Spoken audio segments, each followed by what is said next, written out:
ఎందుకు నిజంగా మేము విని బ్రతకాలని ఉంది, అబద్ధం మాట్లాడద్దని ఉంది, దొంగతనం చేయొద్దని ఉంది, మనకు విన్నప్పుడు ఇవన్నీ చేయొద్దామని ఉంది, అత్తకు లోబడాలని ఉంది, కోడలు ప్రేమించాలని ఉంది. ఇవన్నీ తెలిసిన తర్వాత ఎందుకు ఇలా జరుగుతున్నాయి అంటే మొట్టమొదట మనకు అర్థం కానిది ఏం తెలుసా? ఇప్పుడు చదవండి 12వ వచనంలో, పూర్వము దూషకుడును హింసకుడును హానికరుడైన నన్ను తన పరిచర్యకు నియమించి నమ్మకమైన వానిగా ఎంచినందుకు నమ్మకం అనేది దేవుని పట్ల నీకు లేదు.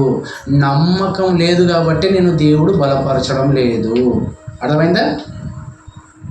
నమ్ముకున్నానని నోటి మాట చెప్తున్నా కానీ నీ బ్రతుకులో లేదు నమ్ముకున్న జీవితం.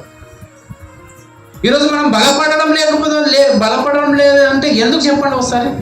చర్చికి వచ్చిన మనము ఆ అలవాట్లు మానలేకపోతున్నాం, చర్చికి వచ్చిన ఆ పనులు మానలేకపోతున్నాం, చర్చికి వచ్చిన చూపులు మానలేకపోతున్నాం, చర్చికి వచ్చినప్పుడు ఏదో చెడ్డ ఆలోచనలు ఇంకా ఉంటున్నాయి. ఎందుకు ఇవన్నీ మానలేకపోతున్నాం అంటే నువ్వు నిజంగా యేసు ప్రభువుని నమ్మలేదు. నమ్మితే నిన్నేం చేస్తాడు తెలుసా? బలపరుస్తాడు.